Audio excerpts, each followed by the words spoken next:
नमस्कार मंडळी, माझ्या चॅनलमध्ये तुमचं स्वागत आहे.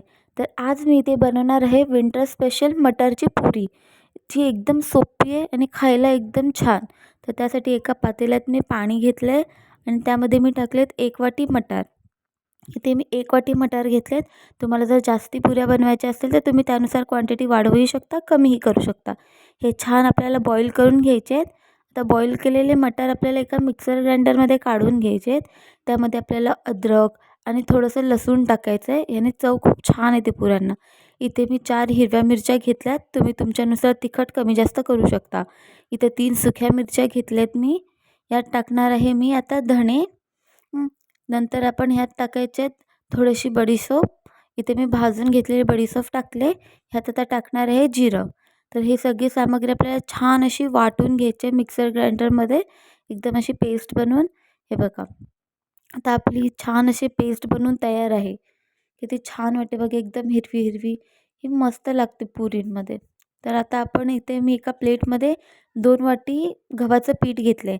ज्या वाटीने मी इथे मटार घेतले होते त्याच वाटीने 2 वाटी मी इथे गव्हाचं पीठ घेतलं आहे.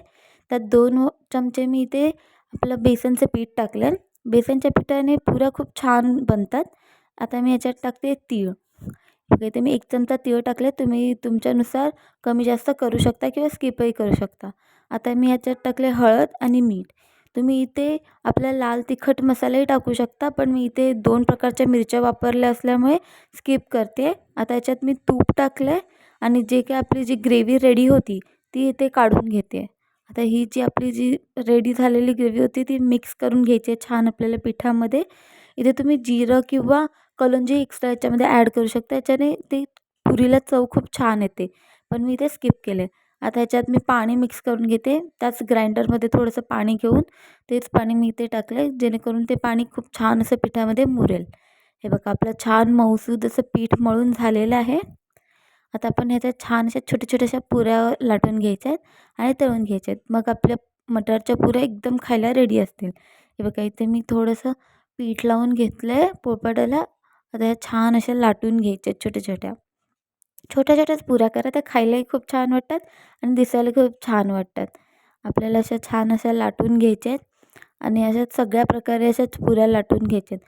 ह्या पुऱ्या तुम्ही तुमच्या लहान मुलांच्या टिफिनमध्येही देऊ शकता किंवा तुम्ही मोठ्यांच्याही टिफिनमध्ये देऊ शकता. सगळ्यांना अत्यंत आवडतील ह्या पुऱ्या. घरी एकदा नक्की ट्राय करा.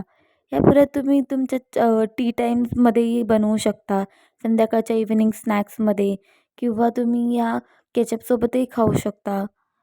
अशा ह्या छान अशा बनणाऱ्या पुऱ्या आहेत. एकदा नक्की ट्राय करा. हे बघा, आपली छान अशी पुरी आपण आता तळायला ठेवली. बघा, छान अशी फुगते ती. पलटायची आता. दोन्ही बाजूने छान खरपूस अशी भाजून घ्यायची आपल्याला आपली पुरी. जर तुम्हाला अशा नरम पुऱ्या आवडत असेल तर तुम्ही लगेचही काढू शकता.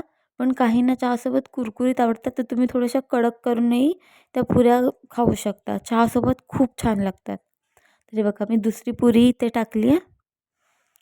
अशाच प्रकारे आपल्याला सगळ्या पुऱ्या तळून घ्यायच्या आहेत.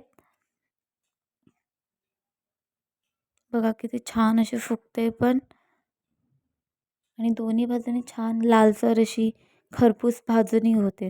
अशा प्रकारे आपल्याला पुऱ्या तळायच्या आहेत. हे बघा, इथे मी अशा पुऱ्या तळल्यात. आता सगळ्याच पुऱ्या मी अशा प्रकारे लाटून आणि तळून घेतल्या आहेत. हे बघा, दिसायला किती छान दिसत आहेत. खायला ह्या तितक्याच खूप छान आहेत. एकदा नक्की ट्राय करा आणि माझ्या चॅनलला सबस्क्राईब करायला विसरू नका.